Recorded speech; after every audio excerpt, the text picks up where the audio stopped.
This footage was shot by the Russian filmmaker Alexander Prochukyiv in 1956. The gulags had stopped here not so very long ago. But though this reign of terror had just finished, the people weren't to know that a new kind of terror was about to emerge.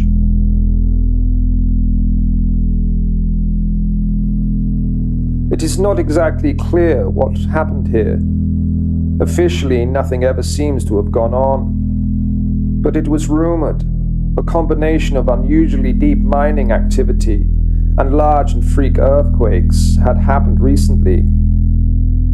The locals said it was at that point people started to emerge from the mine.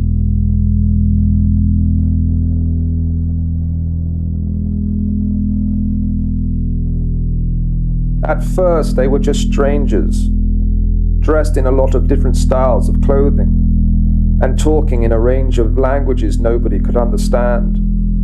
But then the old wives' tale grew that perhaps not only were these people from a different place, they might be from a different time altogether.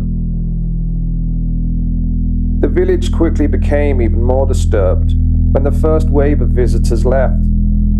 Many more came to replace them, but this time with drastically different characteristics. They seemed to display levels of real torment, showing gaping wounds and disfigurement that no human could endure, or so it was believed. They looked to be in a perpetual agony, and with each new person, their distress got worse. All this gave birth to more hearsay, that somewhere in the mines, they had opened the gates of hell. There were attempts to evacuate the area, but these proved unsuccessful. Despite the growing fear, people decided to try and tough it out. Their whole lives and entire wealth was invested in the place, and they simply couldn't afford to leave. Eventually, the army refused to come here altogether and sealed it off from all sides. When Prochukyiv asked to enter the zone and document it, he surprisingly didn't have much of a problem. When it came to leaving, on the other hand, it was quite a different story. He and his crew would have to escape at night during the coming winter, a feat which itself almost cost them all their lives. The residents who did stay began to display symptoms of toxic poisoning, as can be seen in these images taken over a matter of months. Almost as if they were exposed to a radiation leak, their skin, their looks, and demeanor changed. The air and the soil were tested, but no results have ever been made public. You can see here that masks were used to cover up their disfigurement.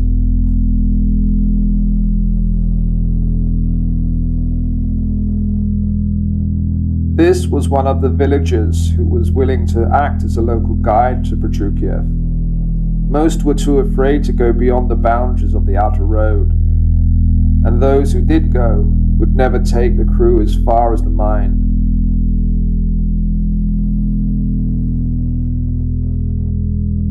Prochukyiv wrote that the newcomers from the mine never stayed long, like they were on some kind of a reprieve.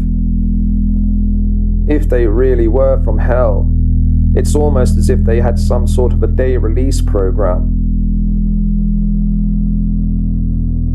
They often arrived starving, though they couldn't say what for. Speculators came to the area to feed them. They offered scraps of bread, thin soup, anything edible. The hope was that this brief semblance of comfort might coerce them to share some secrets. Undeclared wealth or treasure, prophecies, ultimate life lessons, all were bargaining chips for the prospecting Soviet, who hoped for a better life and some edge on how to get at it.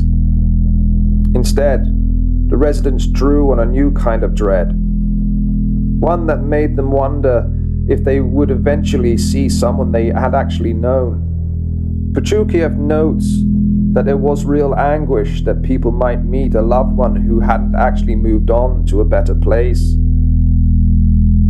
Despite my personal doubts on all of these stories, I have to admit there are some things towards the end of the archive which are quite baffling. The images come from the time the crew spent near the mine itself. If the burning and gnashing of teeth we are told of is to be believed, then it seems the longer one is exposed to the flames of hell, the more decayed and frightful they become. Living, walking people, charred and burning, all kinds of demographics are represented here, with no exception.